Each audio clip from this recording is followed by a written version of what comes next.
안녕하세요. 워런 버핏처럼 매일 신문을 박전무와 함께 읽으면서 투자의 고수가 됩시다. 웜의 신박 오늘 3월 20일 드디어 금요일이 됐습니다. 이 변동성 심한장에 한 2주 동안 고생하고 계시는데 이 또한 이 주식시장의 속성 아니겠습니까? 그죠?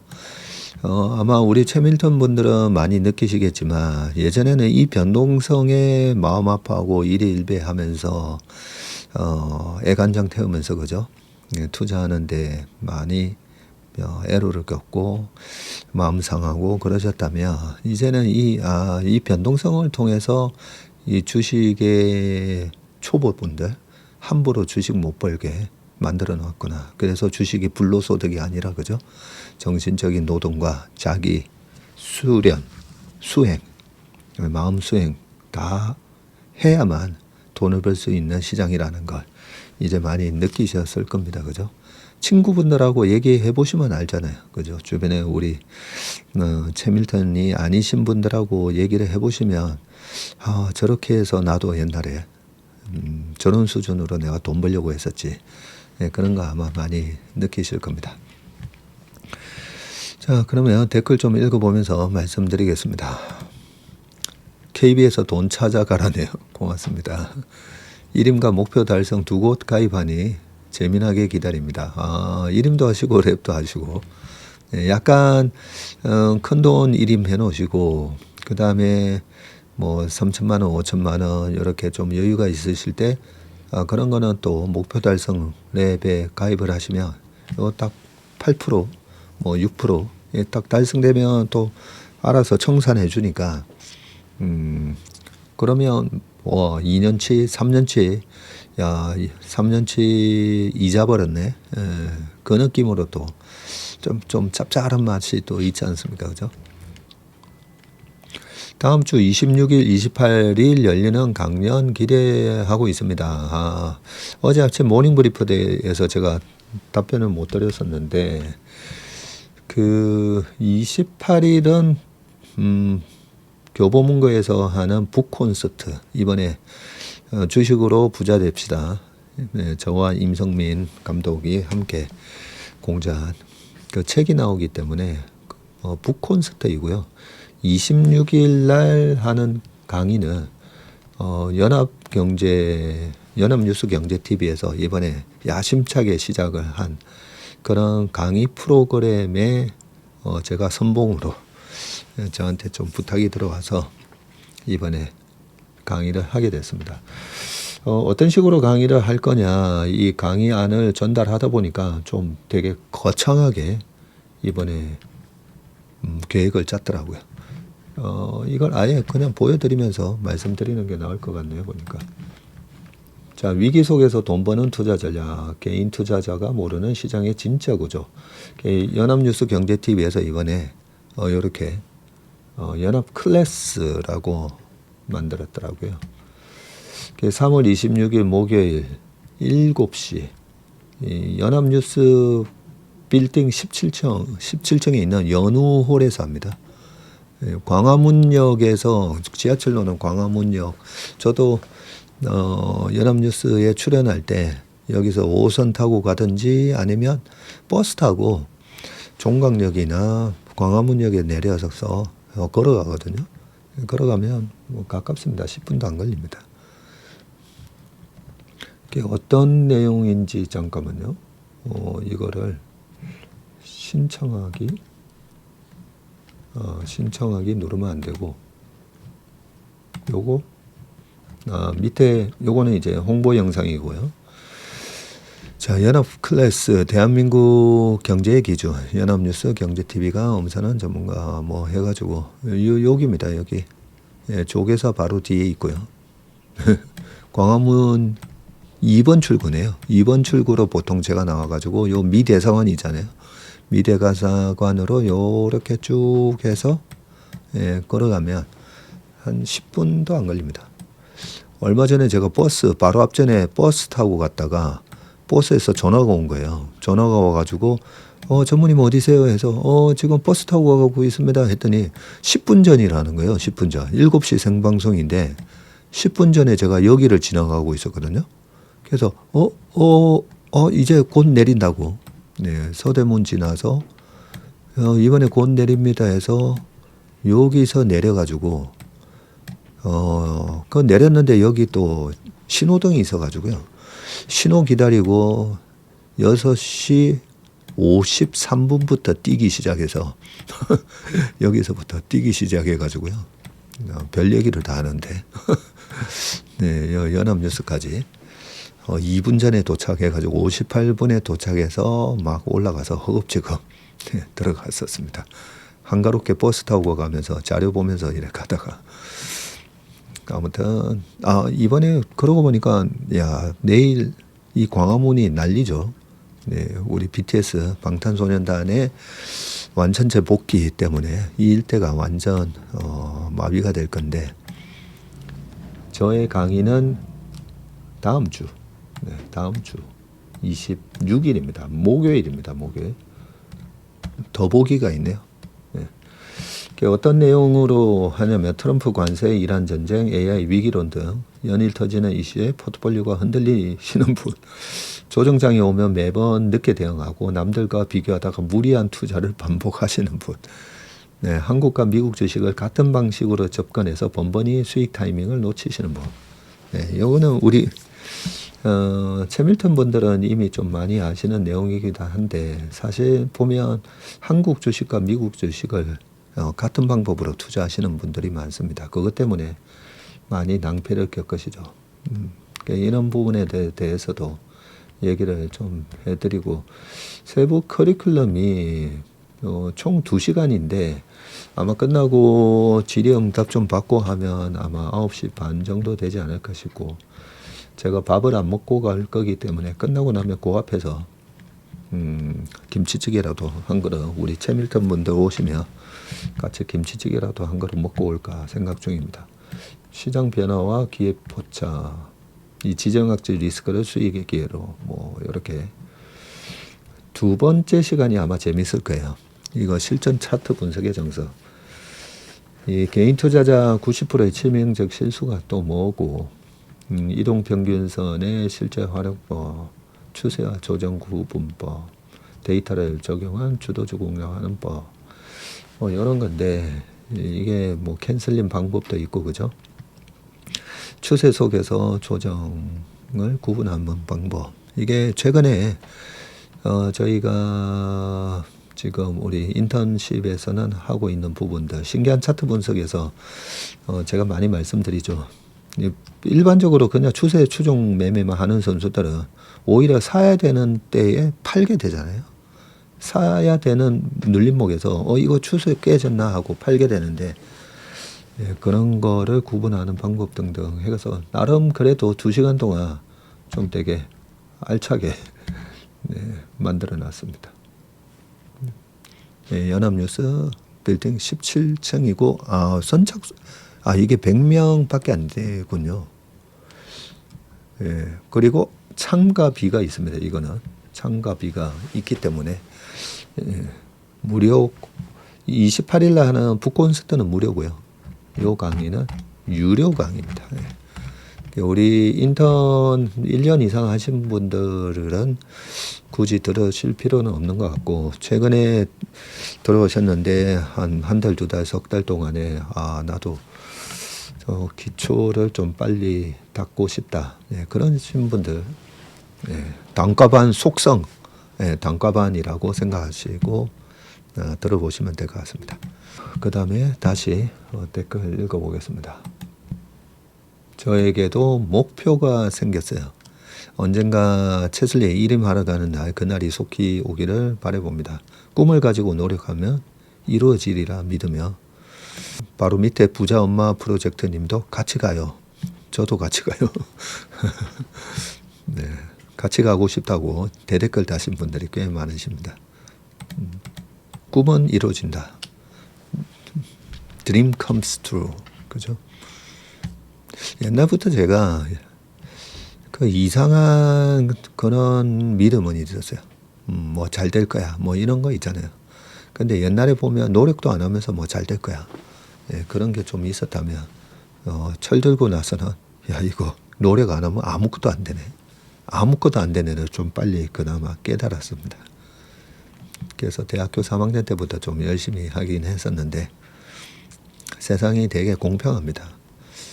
노력하면 또 이루어지고 그 이루어지는 시간까지 또 일만 시간의 법칙이 있다 보니까 성급하게 뭐 조급하게 나 일주일 했는데 왜 안 돼?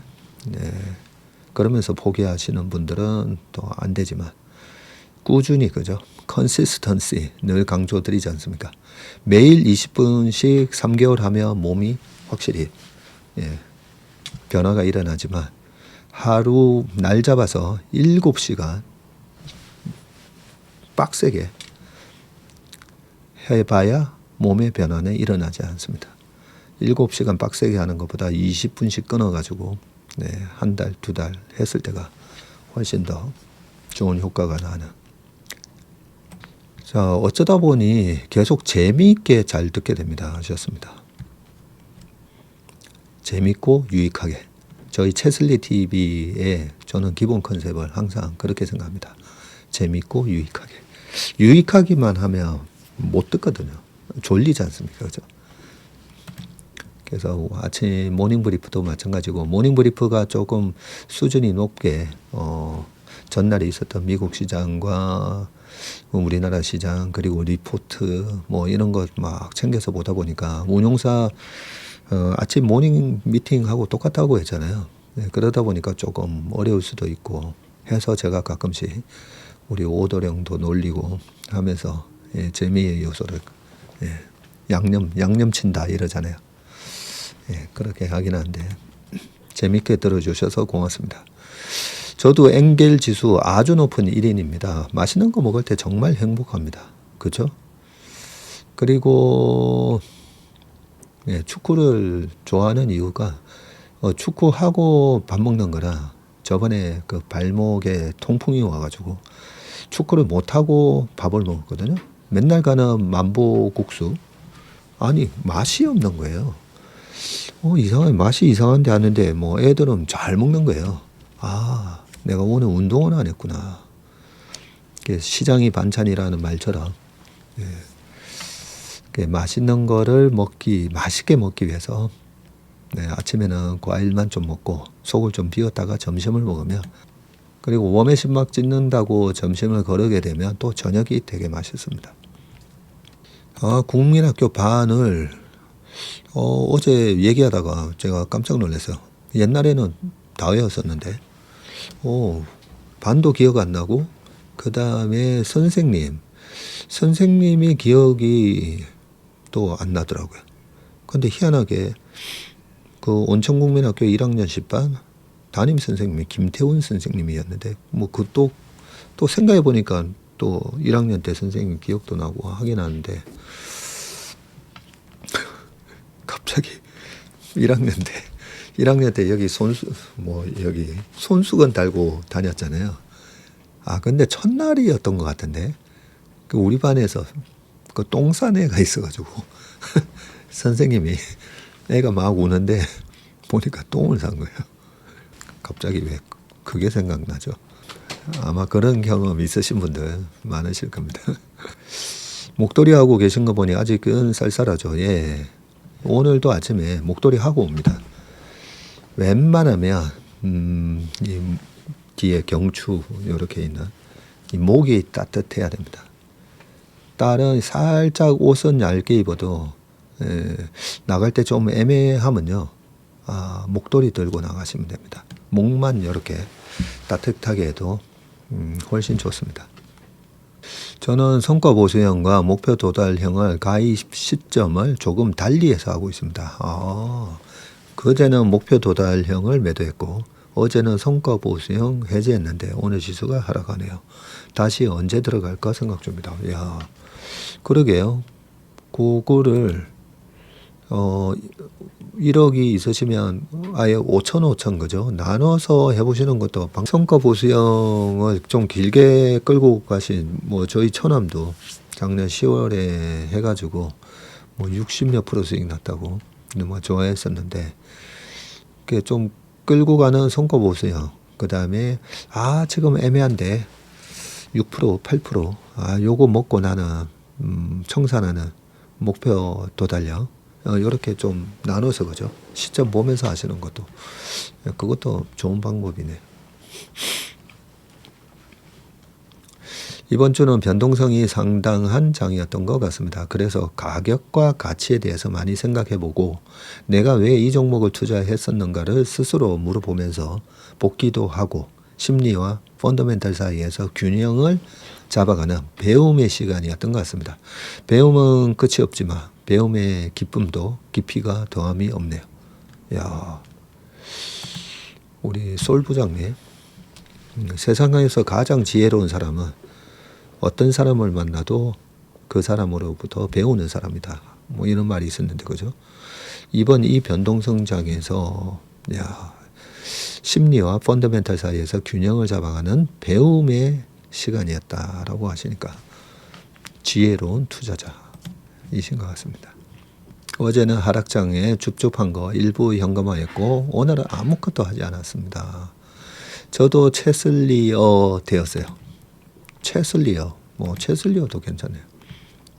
저희가 일반적으로는 채밀턴 이렇게 말씀드립니다. 어제 한투 설명회를 잠시 갔다 왔었거든요. 대치점을 갔다 왔었는데 제가 인사드리기 전에 서 있으니까 핸드아웃 자료를 또 보시면서 테슬라? 테슬리? 테슬라? 뭐 이러시는 거예요. 가끔씩 이제 테슬라 이렇게 얘기하시는 분들 많습니다. 입에 테슬라 입에 붙어 있다 보니까 테슬라, 테슬람. 집안일 때문에 여기저기 왔다 갔다 하느라 몸살로 끙끙. 오늘에서야 일상으로 복귀. 이젠 회복 속도가 너무 더디네요. 전무님의 프레시한 간 부러워요. 우리 채밀턴 분들이 어제 아침, 그저께 아침 되게 걱정을 많이 해주셨죠. 우리 정 부장님이 그 북콘스트 할 때도 앞에서 또 그 독서평, 서평 이런 것도 발표도 많이 해주시고 월간 전망 때도 좋은 얘기 많이 해주시고 하다 보니까 다들 어제 되게 걱정을 많이 해주셨습니다. 안 아플 것 같은 이미지인데 그죠? 시장에서 멘붕 오면 여기 와서 워워 안정 취하고 갑니다. AI도 그걸 아나 봐요. 챗GPT가 저보다 사회생활을 더 잘 하네요. 출첵이요. 도란프 아저씨 너무 헤매시네요. 혼돈의 세상입니다. 하셨고요. 비록 투자 금액이 작아서 수익이 크지는 않지만 가게에 조금이라도 보탬이 되어서 너무나 행복합니다. 네, 그죠? 지금 연령대나 나의 소득에 따라서 투자금이 이제 좀 다를 수는 있습니다. 근데 돈이 많아야 주식을 우리가 수익을 잘 내는 건 절대 아닙니다. 타짜 영화에서 정마담이 얘기한 것처럼 호구는 내가 판돈이 작아서 돈을 잃는다라고 생각한다. 그래서 호구에게 여기서 받은 돈을 또 빌려준다. 이것가 되겠어요. 한 5억 정도 하셔야 되는 거 아니에요? 그런 장면이 나오죠. 주식은 돈이 크지면 커질수록 오히려 불리합니다. 뭐 한 10조를 운영한다고 1조 운영한다고 해도 5% 살려면 500억을 사야 되거든요. 그냥 1,000만 원으로 내가 5%면 50만 원이잖아요. 50만 원 한호가에 그냥 바로 살 수 있잖아요. 근데 500억을 산다고 생각해 보세요. 사면서 올라가고 팔면서 떨어지고. 그래서 비록 적은 금액이지만 조금씩 정석 투자 방법으로 하시다 보면 연습도 되고 훈련도 되고 단련되면서 그러면 내 실력이 커지면서 나중에 5년 10년 뒤에 좀 더 큰 자금 운용할 때 훨씬 더 승률 높은 거는 투자를 하실 수 있으실 겁니다. 대운춘풍님께서 저도 올해 60대이지만 운동클럽 가면 20, 30대 아들 같은 애들이 형이라고 불러요. 100세 시대는 이미 구호로만 남았고 현실은 120세 시대까지 바라보고 가네요. 언니 누님들 6, 70세부터 다들 나도 할머니다라고 말하지 마시고 남은 인생 동안 투자 공부 열심히 해서 부자 되입시다 하셨습니다. 1930년 출생 워런 버핏의 총자산의 99%는 52세부터 모았다라고 말씀하셨었죠. 그죠? 그래서 절대 늦은 게 아닙니다. 네타냐후가 생각보다 전쟁이 빨리 끝날 거라고 애매하게 한마디 했는데 아마도 트럼프가 시켜서 한 것 같아요.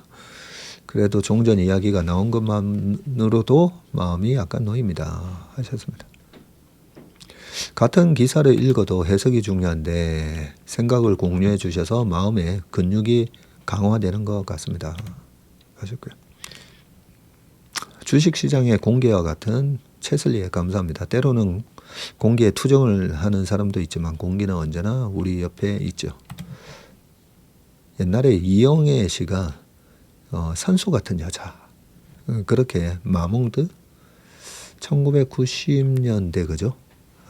그때 산소 같은 여자로 CF 나왔을 때 굉장히 센세이셔널하게 인기를 끌었던 광고가 기억이 나는데 산소 같은 채슬리가 되도록 하겠습니다.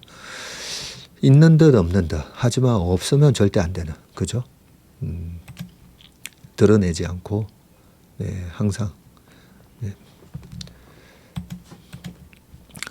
여러분들 곁에서 소중한 존재가 될 수 있도록 하겠습니다.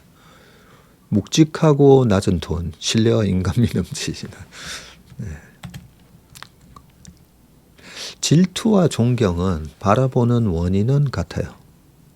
질투, 내가 누구를 누가 잘 돼서 질투하는 거죠. 존경, 누가 뭔가를 잘하니까 공부를 잘해서 아니면 돈을 성공을 해서 아니면 훌륭한 일을 하셔서 내가 뭘 못하는 거라서 하기 때문에 그러네요. 질투와 존경은 바라보는 원인이 같네요. 그러나 존경으로 바라보면 내 인생에 도움이 되고 질투로 받아들이면 내 영혼에 상처가 나죠. 채밀턴 분들은 수익 많이 났다고 말씀하시는 글에 좋은 대댓글을 보며 그분 또한 승리와 성공이 예약된 분이라는 생각에 저도 동참입니다. 특히 연세 많으신 분들의 스토리에 저도 열심을 내어봅니다. 우리 변은주님은 국어 선생님 느낌인데요. 보니까 정말 좋은 말씀 해주셨네요. 그렇네요. 질투와 존경은 바라보는 원인은 같다. 댓글 보면 그죠? 댓글 보면 그게 딱 드러나죠. 오늘 완전 새 신랑 같아요. 어제 목도리하고 아유 감사합니다. 돈 열심히 모아서 맡기고 갈 겁니다. 평화를 빕니다. 고맙습니다. 제 첫 채슬리 랩 상품이 오늘 청산되었답니다. 큰 선물을 받은 느낌이네요. 한 계좌는 계속 채슬리 랩 상품으로 운영해 보려 합니다. 그러니까요. 아까 1인 맡기고 랩, 그 다음에 성과형, 목표형 이렇게 어제도 그 대치점이기는 했었는데 그 오신 많은 5, 60대 분들 그리고 30대 분도 한 분 계셨던 것 같은데 제가 그럽니다. 한 5천만 원 그렇게 넣어 놓으시고 우리 거 보면서 이렇게 그거 볼 수가 있나요? 그러시더라고요. 그 랩이니까 뭘 사고 파는지 이름처럼 다 볼 수가 있잖아요. 저희 거 보시면서 참고하시면서 투자를 하시면 훨씬 더 좀 마음의 안정감 그리고 약간은 정답을 보고 투자하는 느낌. 자, 3월 초에 급락했던 미국 10년물 국채금리가 가파르게 상승하고 있는데요. 조만간 4.5를 넘어설 것 같습니다. 그래요? 이 경우 주식의 일부분을 현금화해야 할까요? 실물 경제에 체력이 좋다고 판단되면 더 버텨볼 수 있을 것 같은데 현재 전쟁과 맞물리는 상황에서는 어떻게 판단하는 것이 좋을까요? 만약에 4.5를 넘는다면 지금 주식 팔아야죠. 네. 2023년 8월 달에 그때 10년물 국제금리가 3.8 언저리였었는데 그때 빌 에크먼이 미국 국채 지금 발행 속도라든지 양을 보니까 미 국채 금리가 더 올라갈 거다. 그래서 나는 10년물 국채에 숏을 한다는 거예요. 그래서 아니 3.8%인데 숏을 한다고? 근데 4.99 10월 달에 5%까지 올라갔습니다. 그러면서 8월, 9월, 10월 23년에 보시면 나스닥 우리나라 시장 전부 다 3개월 연속 음봉이었습니다. 그래서 지금 여기서 4.5를 넘어설 거다는 어떤 좀 나만의 어떤 비기로 그렇게 판단하시고 계신다면 그러면 주식 많이 이래 좀 현금화 시켜 놓는 게 맞다고 생각합니다. 저도 국민학교 1학년 5반, 2학년 1반, 3학년 1반, 4학년 3반, 5학년 3반, 6학년 1반하고 가끔 중얼거리는데 네, 오늘 전무님이 다시 한번 상기해 주시네요 하셨습니다. 잠깐만요. 김태훈 선생님이 제 1학년 국민학교 1학년 선생님이 아니라 중학교 때 선생님이셨군요. 네, 중학교 때 기술 선생님 성함이 김태훈 선생님이셨습니다. 갑자기 또 생각나네. 안녕하세요. 인턴 8개월 차이며 매일 아침 굿모닝과 함께 시작하고 웜의 심박으로 하루를 마무리하고 있습니다. 물론 중간에는 어스에서 제공해주는 훌륭한 자료까지 숙지하다 보면 하루가 모자랄 정도로 바쁘게 보내고 있습니다. 주식은 꽤 오래전에 시작했지만 제대로 하지 못했는데 정년 퇴임 후 채슬리 인턴을 시작한 것이 저에게는 행운인 것 같습니다. 오늘은 친구와 같이 증권사 방문해서 랩도 가입하고 왔습니다. 친구가 채슬리 1임도 하고 싶어 하는데 지금도 가능한지요? 2월 말까지만 한다라고 했다가 2월 말에 6,300 갔었잖아요. 그래서 여기서는 하면 안 돼. 네, 그리고 2월 마지막 주에 들어오신 분들도 그냥 주식 편입비 70%만 70까지만 사자 했었는데 그 다음 주에 확 빠져줘가지고 그래서 그 다음 주에 대기로 받으려고 했는데 그 다음 주부터 오신 분들 다 운용 지금 그대로 1인 받아서 하고 있습니다. 네. 6천 넘어가면 또 중단하려고요. 6천 넘어가면 중단하고 이게 그때는 대기로만 받을 생각입니다. 대기로만 받았다가 또 어느 정도 매력적인 가격이 되면 또 할 생각입니다. 지금은 오후 3시 반에 제가 특별히 외부 일정만 아니면 오후 3시 반에 저희 회사에서 1임 계약서를 도와드리고 있으니까요. 저희 회사 대표 전화번호로 전화하셔가지고 약속 잡으시면 됩니다. 자, 어제 V자냐 W자냐 질문 주셨던 근데 한 가지 기억을 정정해 드리고 싶은데요. 코비드 당시 나스닥이 44에 45로 S&P 500보다 더 많이 빠졌다고 하셨는데 제 기억상으로는 나스닥의 거리 두개의 수혜를 많이 받은 기업들이 S&P 500보다 많이 포진해 있어서 덜 빠졌던 것으로 기억하거든요. 제가 계산해 봤더니 QQQ 하락률이 최고점 대비 30% 정도로 나온다고 하셨습니다. 그렇군요. 네, 항상 이제 나스닥이 좀 더 베타가 높잖아요. 그래서 당연히 좀 더 빠졌을 거라고 생각을 했었습니다. 그거는 우리가 뭐 연봉 같은 거 보더라도 바로 나오니까요. 와, 2020년 이때 한번 볼까요? 그러면 코로나 직전에 나스닥이 보면 9,838까지 갔었고요. 네, 그러고 나서 나스닥이 3월 달에 6,631까지 빠졌습니다. 그러면 6,631 나누기 바로 직전 2월 달 고점이 9,838, 32.5% 빠졌네요. 그러니까 S&P 500보다 덜 빠졌습니다. 말씀하신 대로.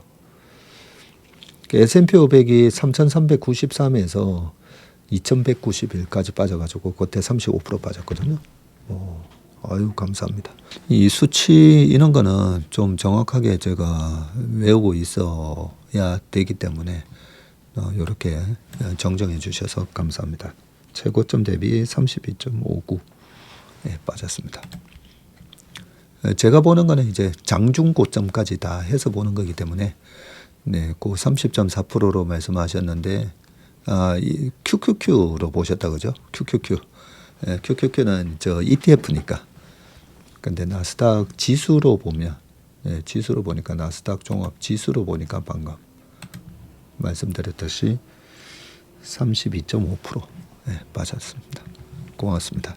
58년생 개띠인데 긍정적으로 열심히 할까 말까 망설이지 말고 하라는 말씀대로 열심히 노력 중입니다. 약간은 노익장 과시하며 러닝 시작하고 5월에는 아들, 며느리, 손녀, 가족 3대가 10km 마라톤에 도전합니다. 와, 누군가에게 본이 되고 선한 영향력을 주려고 노력해 봅니다.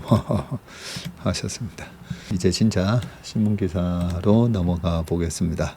미 재무부 해상에 묶인 이란산 원유 1억 4천만 배를 제재 풀 수도. 일단 내용부터 한번 읽어볼게요. 스콧 베센트 미 재무부 장관이 전 세계 원유 공급을 늘리고 가격을 낮추는 방편으로 유조선에 실린 채 묶여있는 이란산 원유에 대한 제재를 조만간 해제할 수 있다고 밝혔는데요. 자, 앞으로 며칠 내로 해상에 있는 이란산 원유에 대한 제재를 해제할 수 있다면서 그 규모가 약 1억 4천만 배럴 정도라고 말했습니다. 계산 방식에 따라 다르지만 이는 이란이 계속 밀어내고 있던 물량으로 약 10일에서 2주 정도의 공급에 해당하며 원래는 전량 중국으로 갔을 것이라면서 본질적으로 이란산 원유를 활용해서 이란을 견제하면서 향후 10일에서 14일간 유가를 낮게 유지하는 하려는 것이라고 설명을 했습니다. 그는 호르무즈 해협 봉쇄로 하루 1,000만에서 1,400만 배럴의 공급 부족이 발생한다고 보면 이는 약 3주간 시장을 안정시킬 수 있는 물량이라고 덧붙였고요. 우리는 여러 수단을 갖고 있고 추가로 할 수 있는 것도 많다고 강조했습니다. 베센트 장관은 또 전략 비축률을 언급하면서 일부 국가는 추가로 방출할 것이라며 미국이 가격을 낮추기 위해 일방적으로 추가로 SPR을 방출할 수도 있다고 했습니다. 앞서 트럼프 행정부가 이 SPR 전략 비축류 중에서 1억 7,200만 배럴을 약 4개월에 걸쳐서 방출을 하기로 지난 11일 결정한 바가 있죠. 또 베센트 장관은 미 재무부가 원유 선물 시장에 개입할 거라는 추측이 있는데 우리는 절대 그렇게 하지 않을 것이라면서 우리는 실물 시장에 개입하는 것이지 금융 시장에 개입하는 것은 아니다라고 선을 그었습니다. 요게 옛날에 2009년, 10년, 11년도에 2008년 글로벌 금융위기 있고 리만 망하고 그러고 나서 QE1이 시작됐잖아요. 그러면서 돈을 막 푸니까 페드 금리도 1%까지 낮추고 돈을 막 푸니까 유가가 급등을 했거든요. 40불이 110불까지 쫙 올라갑니다. 2009년에서 10년 넘어갈 때. 그때 오바마 정부에서 유가 선물 시장에 증거금을 올리는 방법을 얘기하면서 증거금이 낮으면 뭐 내 돈 1,000만 원 가지고 뭐 2억 원어치 유가 선물을 살 수 있고 뭐 이러면 안 되니까요. 증거금을 확 올려버리는 거죠.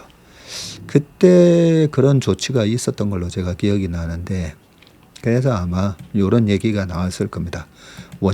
재무부가 원유 선물 시장에 개입할 거라는 추정. 근데 베센트 장관은 우리는 실물 시장에 개입하지 금융 시장에는 개입하지 않는다. 그런 얘기를 애써 강조를 했습니다. 자, 요 칼럼 김소영의 이코노믹스. 위기 가능성은 작지만 내수기업, 자영업 어려움은 커질 것이다 라는 부분인데요. 김소영 서울대 경제학부 교수님이시고 전 금융위원회 부위원장도 하셨군요. 조금 기사가 길긴 한데, 최근 중동 전쟁 이후 원달러 환율이 1,500원까지 올라왔고요. 그죠? 사실 원달러 환율은 중동 사태 훨씬 전인 지난해 9월 이후 계속 달러당 1,400원을 웃돌고 있습니다. 1,400원을 넘는 환율은 이 과거 외환위기 때나 보던 수준인데, 이 고환율 현상에 대해서 생각을 해봐야 되는데, 지난해부터는 달러가 다른 통화 대비 약세를 보이는데 유독 원화 대비 강세를 보이고 있다는 거죠. 자, 밑에 보시면 요 파란색이 원달러 환율이고요. 1,500원입니다. 좌측. 그런데 이 빨간색 선은 미국 달러 인덱스는 계속 빠지고 있어요. 달러 인덱스는 빠지고, 달러 인덱스를 구성하는 뭐 여러 나라의 통화가 있잖아요. 엔화 말고는 거의 다 달러 대비 이제 강세로 돌았을 건데, 우리나라 환율이랑 엔화는 이렇게 오히려 위로 올라가다 보니까 우리나라 원화랑 중국의 위안화도 벌써 200원이 훌러덩 넘어가 버렸습니다. 그죠? 원달러 환율 움직임에는 원화 또는 한국의 경제 여건뿐 아니라 달러 또는 미국의 경제 여건도 큰 영향을 미치는데, 전반적인 달러의 움직임을 이해하는 것은 원달러 환율의 움직임이 한국 고유의 여건 때문인지 아니면 이 달러의 전반적인 변화 때문인지 구분하는 등 원달러 환율의 움직임을 이해할 수 있는 중요한 축인데, 그런 면에서 역사적이고 국제적인 시각에서 달러를 조망해 볼 필요가 있다. 세계 넘버원 통화인 달러의 지배는 영원할 것인가? 최근 달러 가치는 왜 하락하는 것인가? 영국 파운드화가 기축 통화였던 시대를 뒤로하고 세계 2차 대전 이후에 이 달러 중심의 브레튼 우즈 체제가 출범을 하죠. 1944년이었던가요? 금 1온스와 이런 거는 나중에 다 좀 찾아보시면 되고요. 금 1온스와 미화 35달러의 교환을 보장해서 달러 가치를 금에 고정시키고, 다른 통화들의 가치는 또 달러에 고정하는 이 고정 환율제가 출발을 했습니다. 금 1온스와 미화 35달러의 교환을 여기 보장했다고 합니다. 하지만 이후 트리핀 딜레마라고 불리는 문제가 부각이 됐는데, 이러한 체제가 잘 운영되기 위해서는 원활한 국제 거래를 위해서 기축 통화인 달러가 세계 각국에 지속적으로 공급돼야 하지만, 이 과도한 공급은 달러의 금태환에 대한 신뢰를 저하시켰고 결국 고정환율 제도의 붕괴를 초래했습니다. 이후 국제통화체제는 변동환율 제도로 변화했고요. 현재까지도 달러는 기축통화 역할을 하면서 달러 중심의 국제통화 체제가 이어지고 있지만, 현 체제에서도 여러 가지 문제가 발생했고요. 먼저 이 신 트리핀 딜레마, 뉴 트리핀 딜레마가 나타났는데, 현 국제통화 체제 하에서 각국은 국제 거래와 외환 보유액 등을 위해서 안전한 달러 자산을 충분히 필요로 합니다. 이를 위해서 미국은 지속적으로 안전 달러 자산이라고 할 수 있는 미국 국채를 공급해야 하지만, 이 과정에서 미국의 이 재정 적자와 대부채가 확대되게 되고요. 장기적으로는 미국 국채는 더 이상 안전하지 않은 자산이 되며 달러에 대한 신뢰가 훼손이 돼서 이 국제통화 체제 유지가 힘들 수 있다는 겁니다. 또한 미국은 기축통화로서 달러가 가지는 과도한 특권, exorbitant privilege를 남용해 왔는데, 글로벌 금융위기 이후 막대한 통화 발행과 지속적인 재정 적자는 물론 달러의 국제통화로서의 특권을 이용해서 대외 금융제재의 수단으로 활용해 왔고요. 예를 들면 2014년 러시아 금융제재는 러시아 압박에 많은 역할을 했지만, 이후 러시아와 다른 국가들이 미국 달러에 대한 의존도를 줄이고 다른 국제 결제 시스템을 모색하게 만드는 결과를 이게 2014년이 아니라 24년 아닌가요? 최근 트럼프 대통령이 관세 전쟁을 일으키면서 2014년 이때 크림반도 침공했을 때 그때 제재했을 수도 있겠다고. 자, 최근 트럼프 대통령이 관세 전쟁을 일으키면서 무역 불확실성이 확대되고 달러 체제에 대한 우려가 더해졌습니다. 자, 그림이는 전 세계 중앙은행의 준비자산 중에서 주요 통화의 비중을 보여주는데 미 달러가 2015년 60% 정도를 차지하고 있었는데 이후 지속적으로 비중이 하락해서 24년 4분기에는 50.3 그리고 1년이 안 돼서 46.4까지 떨어졌네요. 이거네요. 전 세계 중앙은행의 외환 보유액 중에서 요 파란색이 달러하고 주황색이 유로화입니다. 그 다음에 엔화, 기타도 좀 있고 금에 대한 보유량이 많아졌네요. 한편 달러 비중 축소에도 불구하고 유로, 엔, 위안 등의 비중은 거의 늘지 않았고요. 유로, 엔, 위안은 여전히 달러의 위상을 대체하기에는 금융시장의 깊이, 유동성, 경제 및 제도의 안정성과 거래 규모 등 여러 측면에서 미흡합니다. 더욱이 일본 경제의 지속적인 저성장 추세, 중국의 자본 통제 등은 위안화와 엔화의 한계를 보여줬습니다. 자, 달러 위상이 추락하고 다른 통화에 뚜렷한 약진이 없는 사이에 이 금의 안전자산 역할이 확대되고 세계 각국의 중앙은행은 외환 보유액 중 달러의 상당 부분을 금으로 대체했습니다. 자, 금이 2015년 6%였는데 25년 3분기에 18.4% 3배나 증가했네요. 특히 2024년 4분기 이후에 비중이 4%포인트 이상 급증했고요. 최근에 나타난 금값 폭등에는 달러의 위상 저하와 이에 따른 세계 각국 중앙은행의 금 매입이 명확한 역할을 했고요. 민간에서도 금을 사재기하고 있습니다. 이와 관련해 아쉬운 부분은 한국은행의 금 보유 비중이 낮고 2013년 이후로는 금 매입을 하지 않았다는 건데 세계 중앙은행이 금 비중을 3배 정도 늘리는 동안 한국은행은 오히려 금 비중을 오히려 줄였습니다. 올해부터 한국은행이 금 매입을 하기로 하였으나 그 사이에 이미 금 가격이 3배 이상 폭등을 했고요. 외환 보유액 운용에 긴 안목과 비전이 필요합니다. 자, 다시 시선을 한국으로 돌리면 전반적인 달러 약세 흐름과 달리 최근 한국은 달러의 강세를 걱정하는 몇 안 되는 선진국가인데 이번 중동 사태 후에도 다른 화폐들에 비해서 달러 대비 원화 가치가 더 많이 하락했고요. 지난해 여름 이후 지속적인 원화 약세가 나타나는 이유를 생각해 보면 여러 요인을 들 수가 있습니다. 자, 자본 유출 증가, 특히 해외 주식 매입의 급증은 환율을 상승시키는 요인으로 작용한 것으로 보입니다. 다만 종종 언급되는 서학개미의 역할은 제한적인데 국제 수지표에서 서학개미가 포함된 이 비금융 기업 등 부문의 매입액이 2025년에 313억 달러로 총 주식 매입액 1143억 달러에 27% 정도에 불과하고요. 일반 정부 부문과 기타 금융기관 부문의 매입액은 각각 400억 달러 이상입니다.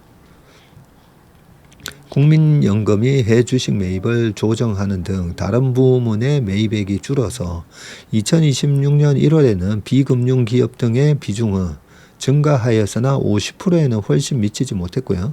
또 하나 유의할 점은 환율 때문에 서학개미, 국민연금 등의 해외 주식 매수를 줄이려다가 국민의 투자 수익이 크게 줄게 되면 오히려 국민 경제에 해가 될 수 있다는 겁니다. 또 향후 예상된 자본 유출도 현재 환율에 영향을 미쳤을 가능성이 큰데 지금 우리가 미국하고 3,500억 달러 대미 투자에 합의를 했고 이 중 2,000억 달러는 현금 형태의 직접 투자를 하기로 돼 있거든요. 외환시장에서의 충격을 최소화하기 위해서 현금 형태를 연간 최대 200억 달러 한도 내에서 약 10년 이상에 걸쳐서 분할 투자하기로는 했지만 상당액의 미래 자본 유출이 예상돼서 미래 환율 상승 기대를 형성하고 이는 미래의 여건을 반영하는 대표적인 금융 변수인 현재의 환율에 영향을 미쳤을 가능성이 있습니다. 유독 일본하고 우리나라가 달러 대비 통화 가치가 약세로 갔기 때문에 이 영향이 꽤 크죠. 예. 자, 한국의 생산성 저하도 역할을 해줄 수가 있는데, 예를 들어 발라사 사무엘슨의 이론에 따르면 교육재 부문의 높은 생산성 향상은 실질 환율을 절상시킬 수가 있는데, 즉 미국에 비해서 점점 더 감소하는 한국의 생산성이 원화의 실질 환율을 절하시키고, 이는 명목 환율 절하를 이끌어올 수가 있고요. 미국의 유동성 증가와 재정 적자가 달러 가치를 하락시킬 수 있듯이 한국의 상대적인 저금리와 유동성 변화, 정부 재정 상황, 그리고 향후 재정 상황에 대한 기대도 원화 환율 상승에 영향을 미쳤을 수가 있습니다. 또한 최근 발발한 중동 전쟁은 안전자산 선호 심리 강화와 유가 급등에 따른 한국의 달러 결제 수요 상승 등으로 환율 상승을 더욱 부추겼습니다. 환율이 지속적인 고공행진을 하는 상황이지만 그동안 외환 보유액의 축적과 대달러 부채 관리 등 다방면으로 위기 대비 준비를 해왔기 때문에 위기 가능성은 이전에 비해서 작고요. 하지만 트럼프의 예측하기 어려운 불합리하고 변덕스러운 정책들은 외환시장의 변동성을 급격히 상승시킬 수 있기에 만전을 기해하고 환율 상승에 영향을 미치는 국내 경제 여건에도 지속적인 관심이 필요합니다. 한편 현 상황에서 고환율 지속으로 발생하는 또 다른 중요한 이슈는 양극화 심화인데, 고환율이 지속됨에 따라서 이 수출 중심의 기업들은 더 많은 이익을 내고 있지만 내수 중심의 기업들과 자영업자들은 수입 재료비 상승 등으로 어려움을 겪고 있죠. 중동 전쟁 이후 유가 상승 등으로 그 어려움은 가중됐습니다. 현재 전체적인 수치로 나타난 경제 상황보다 이들이 더 많은 어려움을 겪고 있다는 점도 간과하면 안 될 겁니다. 사실 우리나라의 위기가 아니고 글로벌하게도 큰 위기가 아닌데 환율이 이 1,500원, 1,480원 이렇게 해주면 사실 수출 기업들한테는 뭐 노다지입니다. 노다지. 그래서 우리가 투자를 할 때도 지금 환율이나 이런 걸 보면서 너무 전쟁 보면서 어떤 큰 위기론이나 그 위기감을 갖기보다는 이럴 때일수록 결국 달러를 잘 버는 기업에 집중을 해서 투자를 하면 된다고 생각합니다. 자, 고영경의 마켓나우 호르무즈 청구서 누가 내고 누가 버는가? 오, 재밌는 칼럼일 것 같은데요. 26년 3월 호르무즈 해협 봉쇄가 에너지 쇼크를 넘어서 쓰나미로 아시아를 덮치고 있는데, 이전 분쟁이 유가 충격에 그쳤다면 이번 위기는 비료, 식량, 물류망을 동시에 타격한다는 점에서 파급의 차원이 다르다. 해협을 통과하는 비료 원료 무역의 33%가 차단되자 요소 가격이 일주일 만에 40%나 폭등을 했고요. 바이오 연료와 석유화학의 원료인 메탄올 가격도 동남아에서 24% 급등하면서 인도네시아의 에너지 전략에 부담을 더했습니다.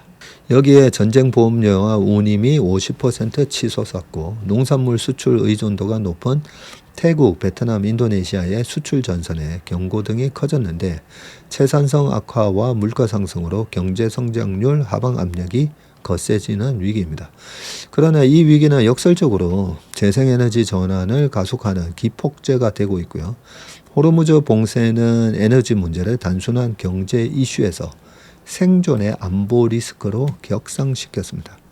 유가가 배럴당 100달러를 돌파하면서 태양광 발전 단가가 화석 연료보다 낮아지는 역전 현상도 나타나고 있고요.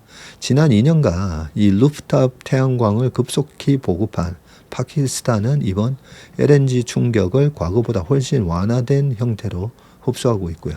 우크라이나 전쟁 이후 유럽이 태양광 설치를 2배 넘게 몰아붙였던 붙였듯 21년 26기가였는데요. 24년에는 66기가와트로 확 늘었네요. 그리고 아시아 역시 재생에너지 확대를 가속할 것이다. 유가가 다시 내려가도 한번 각인된 에너지 안보 리스크는 쉽게 지워지지 않기 때문이다. 호르무즈 해협이다, 그죠?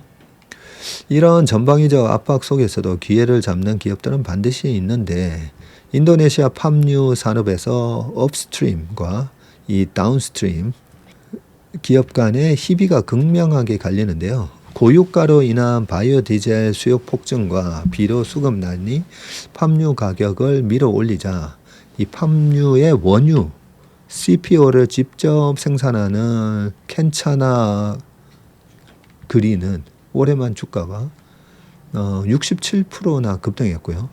퍼스트 리소스와 부미타마 그리도 각각 36%, 23%나 올랐습니다. 반면 원료값 상승과 물류비 폭등을 떠안아 이 다운스트림 기업들은 마진 압착에 이중고를 겪고 있습니다.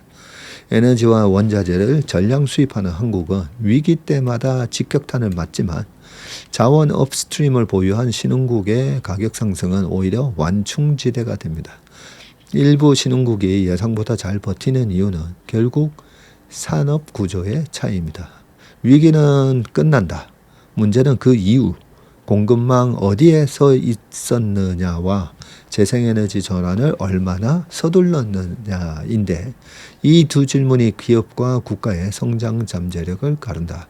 같은 파고도 누구에게는 위기고 누구에게는 구조적 전환의 기회가 된다. 에너지를 수입하는 나라는 위기도 수입하고 에너지를 만드는 나라는 기회도 만든다. 자, 굿바이 고리 1호기 해체 성공되는 500조 대박 시장 열린다.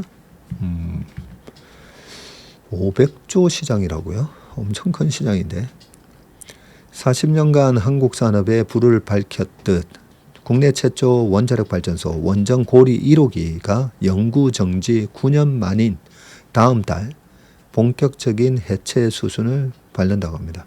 발전소로서 수명은 다했지만 향후 500조 원 규모로 팽창할 이 글로벌 원전 해체 시장의 문을 여는 핵심 열쇠로 다시 태어나는데 자, 지난 18일 부산 기장군 장암읍에 위치한 고리 원전 가급 국가보안시설인 터라 들어가기 위해서는 신분 확인 및 휴대폰 차단 앱 설치 절차를 거쳐야 했고요.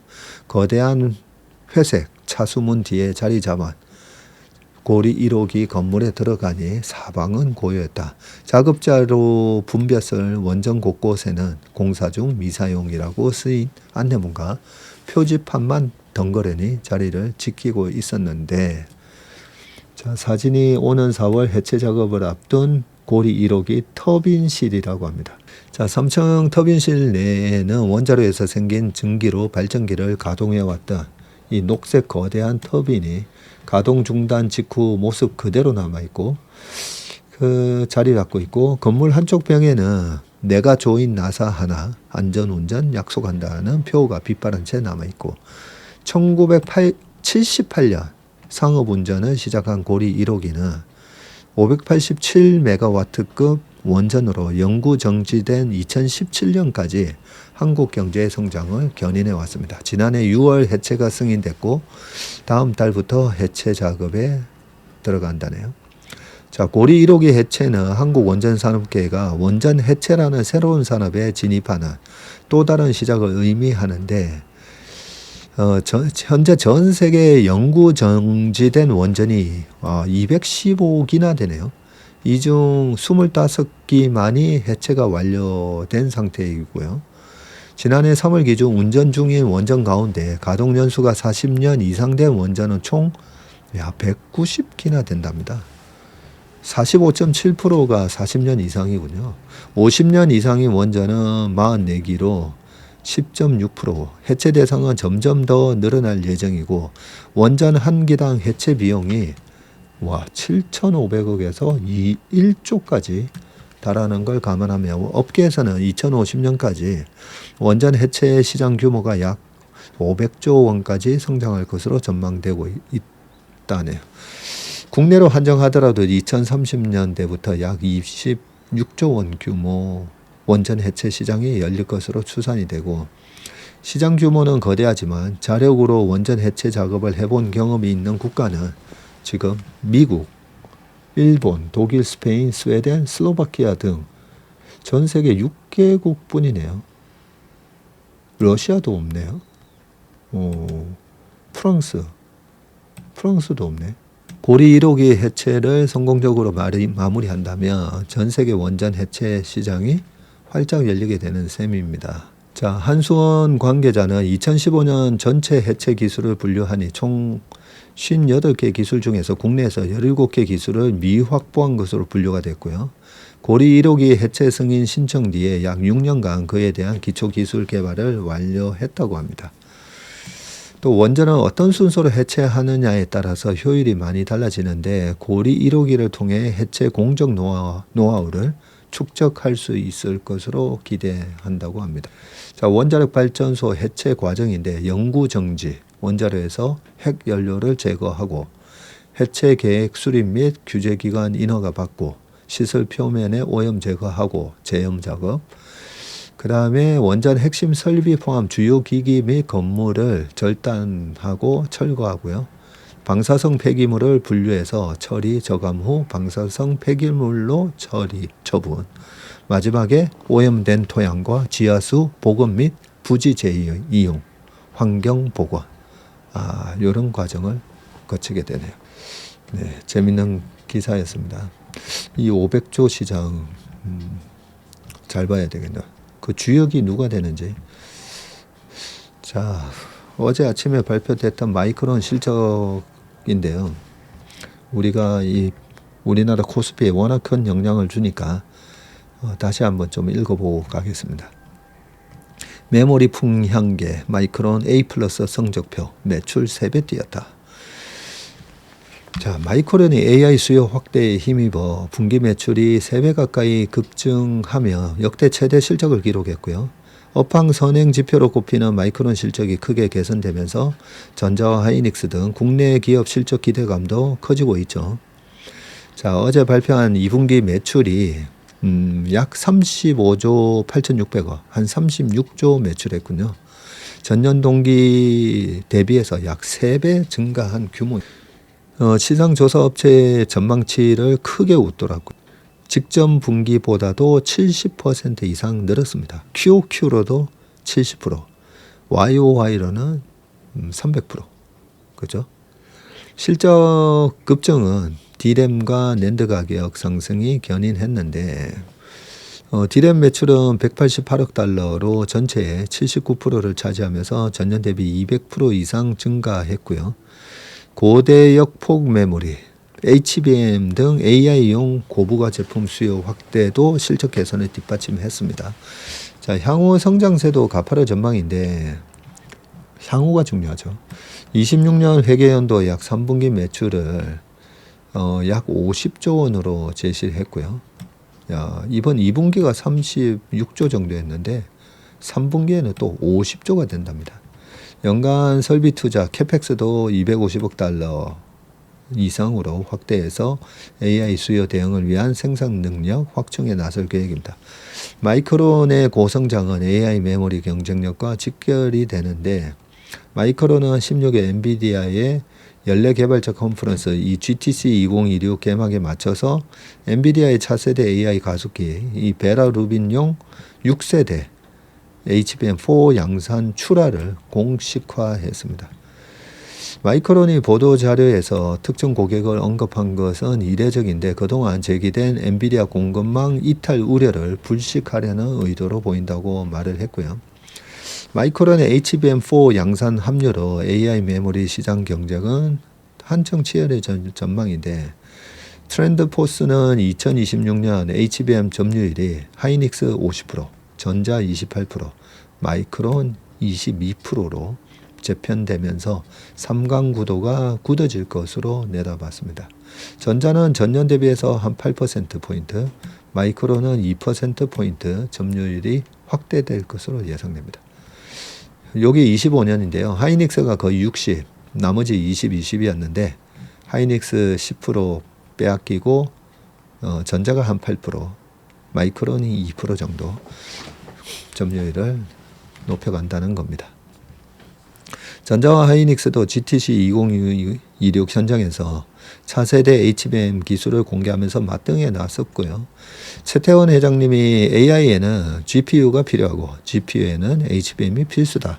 우리는 최선을 다하겠다며 주도권 수성 의지를 강조했고, 전자는 7세대 HBM4E를 처음 공개하면서 엔비디아의 협력 확대를 부각했습니다. 자, 기업 간 협력 경쟁도 본격화되고 있는데, AI 반도체 시장에서 엔비디아의 핵심 경쟁자로 꼽히는 AMD의 리사수 회장은 2014년 취임 이후 처음으로 한국을 방문해서 이재용 회장과 만나면서 반도체 공급망 협력을 논의했죠. 네이버 최수연 대표와도 만나서 GPU 공급을 협의하며 고객사 확보에 나섰고, 하정우 대통령실 AI 미래기획 수석과도 면담을 했다고 합니다. 정영곤 대외경제정책연구원 위원은 공급사와 고객사가 모두 모여 있는 한국이 반도체 분야의 전략적 요충지로 부상해섬을 보여주는 장면이라며, 엔비디아를 추격하는 AMD 입장에서도 한국 방문은 최우선 선택지였을 것이라고 말했고, 기업 간 동맹은 고정돼 있지 않는 만큼 기술 경쟁력 유지가 중요하다고 덧붙였습니다.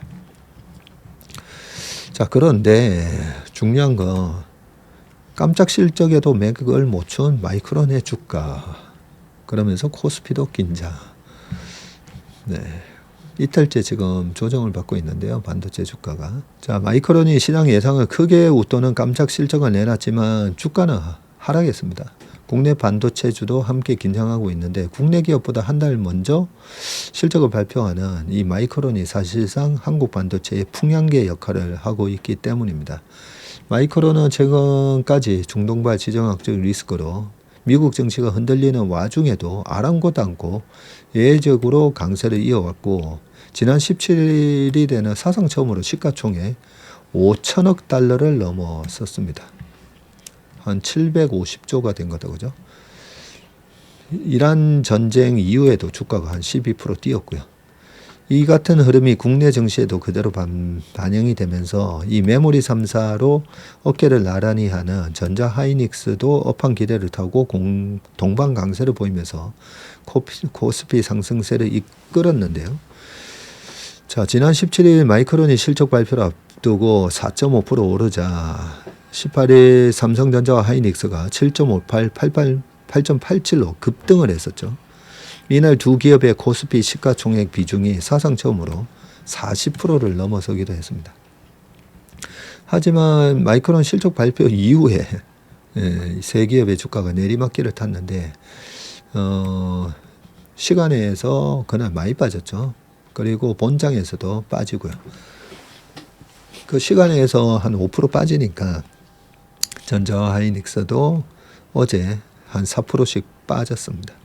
전년 대비 3배 매출이라는 깜짝 실적 발표에도 주가가 내려간 배경에는, 자, 공격적으로 잡은 투자 계획이 꼽히는데, 모닝스타의 윌리엄 커윈 애널리스트는 업황이 좋아 수요가 강한 시기 뒤에는 반드시 이 공급 과잉 국면이 찾아와서 가격과 수익성이 급락할 수 있는데, 이는 마이크론의 2023년 회계연도에서 확인된 바가 있다며, 마이크론은 수직 계열화된 반도체 기업인 만큼 고정비 부담이 큰 구조여서 생산량이 줄어드는 시기에는 수익성에 미치는 타격도 크다고 말했습니다.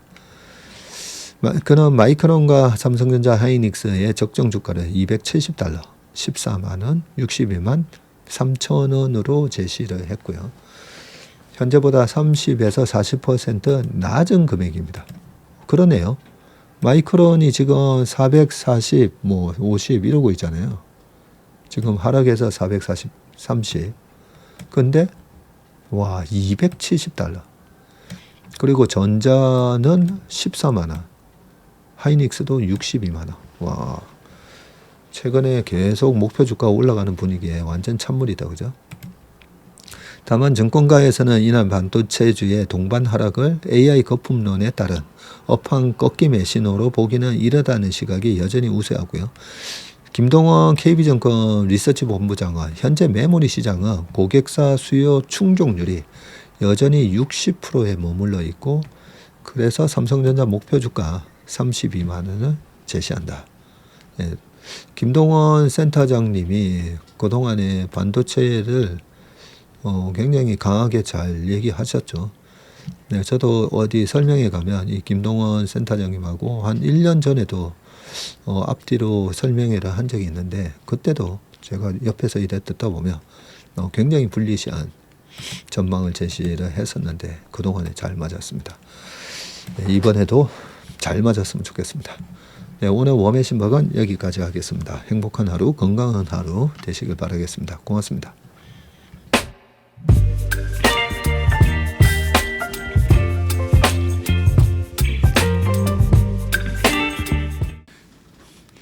안녕하세요. 채슬리 투자자문의 박세익입니다. 최근 저와 채슬리 이름을 도용해서 투자 사이트라든지 밴드, 텔레그램, 카톡 채널 등에서 이 리딩방으로 유도한 뒤에 금전적인 피해를 입히는 이 사칭 사례가 빈번하게 지금 발생하고 있습니다. 저를 비롯해서 저희 채슬리 투자자문의 임직원들은 SNS나 온라인 채널 등을 통해서 일체의 투자자문 활동을 하지 않고 있습니다. 저희는 정식 자문을 하기 위해서는 반드시 저희 회사에 내방하셔서 계약서 작성 절차를 거쳐서 진행되기 때문에 이외의 모든 유료 무료 지금 투자자문 행위는 불법이므로 각별히 주의하시길 바라겠습니다. 의심스러운 채널이나 메시지를 받으시면요, 피해를 방지하기 위해서 즉시 신고하시거나 삭제하시길 바라겠습니다. 대부분의 사례가 이 사칭 사례에 피해를 보신 분들의 핸드폰을 제가 보면 이 방에 오셔서 무료로 투자를 도와드립니다. 뭐 이런 얘기를 하고 있고요. 거기에 보면 어떤 밴드로 특정 밴드로 유도한 다음에 돈을 송금하라고 되어 있습니다. 예, 그 과정에서 저희하고의 일체 계약 관계가 없기 때문에 그렇게 돈을 송금하라고 하는 부분에 있어서 특히나 유의를 좀 해주시기 바라겠습니다. 저뿐만 아니라 많은 또 저희 업계의 유명인을 사칭한 그런 사칭방도 많이 지금 기승을 부리고 있는데요. 공통적인 특징이 앞으로 몇백 %가 날 급등주를 알려줄 테니까 이 방에 가입을 하라. 그러고 난 다음에 금전적인 부분을 갖다가 송금을 요청하는 그런 형태의 수법을 쓰고 있기 때문에 그렇게 무료로 주식을 알려드립니다. 이런 문자를 받으시면 바로바로 삭제를 하시길 바라겠습니다.